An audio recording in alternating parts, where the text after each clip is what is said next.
PSC എക്സാമിന് തയ്യാറെടുക്കുന്ന എല്ലാ കൂട്ടുകാർക്കും എൻ്റെ ക്ലാസ്സിലേക്ക് സ്വാഗതം.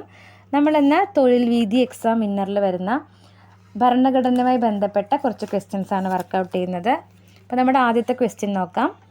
ലോകസഭയുടെ കാലാവധി എത്രയാണ്? ലോകസഭയുടെ കാലാവധി എത്രയാണ്? 5 വർഷം. ലോകസഭയുടെ കാലാവധി 5 വർഷമാണ്. സോ കണക്റ്റിംഗ് പോയിൻറ്റ്സ് നോക്കാം. ലോകസഭ നിലവിൽ വന്ന വർഷം 1952 ഏപ്രിൽ 17-നാണ്. ലോകസഭ നിലവിൽ വന്നത് 1952 ഏപ്രിൽ 17-നാണ്. നോട്ട് ചെയ്യുക, 1952 ഏപ്രിൽ 17-നാണ് ലോകസഭ നിലവിൽ വന്നത്. ലോകസഭയുടെ പ്രഥമ സമ്മേളനം നടന്നത് 1952 മെയ് 13-നാണ്.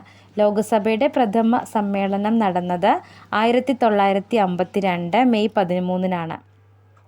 ലോകസഭയിലെ അംഗം രാജി സമർപ്പിക്കുന്നത് സ്പീക്കർക്കാണ്. ലോകസഭയിലെ അംഗം രാജി സമർപ്പിക്കുന്നത് സ്പീക്കർക്കാണ്. ലോകസഭാ സെക്രട്ടേറിയറ്റിലെ ഉന്നത ഉദ്യോഗസ്ഥൻ ആരാണ്? സെക്രട്ടറി ജനറലാണ്. ലോകസഭാ സെക്രട്ടേറിയറ്റിലെ ഉന്നത ഉദ്യോഗസ്ഥൻ സെക്രട്ടറി ജനറലാണ്. കുറച്ചുകൂടെ കാര്യങ്ങൾ നോട്ട് ചെയ്തോളൂ. ഇന്ത്യൻ പാർലമെൻറ്റിൻ്റെ അധോസഭ എന്നറിയപ്പെടുന്നത് ലോകസഭയാണ്. ഇന്ത്യൻ പാർലമെൻറ്റിൻ്റെ അധോസഭയാണ് ലോകസഭ.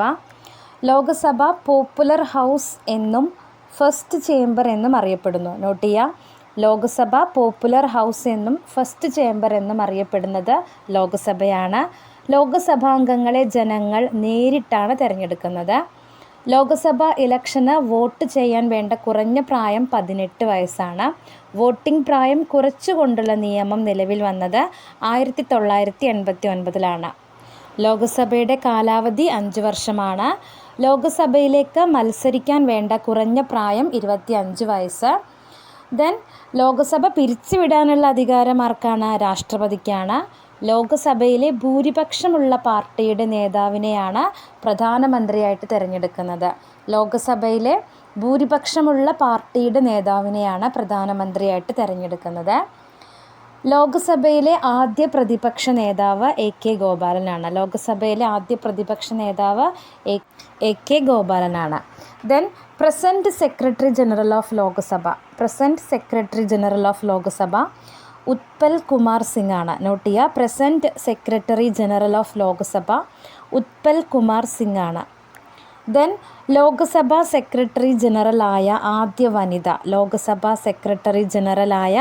വനിതയാണ് സ്നേഹലത ശ്രീവാസ്തവ. ലോകസഭാ സെക്രട്ടറി ജനറലായ ആദ്യ വനിതയാണ് സ്നേഹലത ശ്രീവാസ്തവ. ദെൻ ലോകസഭയെക്കുറിച്ച് പ്രതിപാദിക്കുന്ന ആർട്ടിക്കിൾ 81. ലോകസഭയെക്കുറിച്ച് പ്രതിപാദിക്കുന്ന ആർട്ടിക്കിൾ 81. അപ്പോൾ വീഡിയോ എല്ലാവർക്കും ഇഷ്ടപ്പെട്ടു എന്ന് വിചാരിക്കുന്നു. താങ്ക്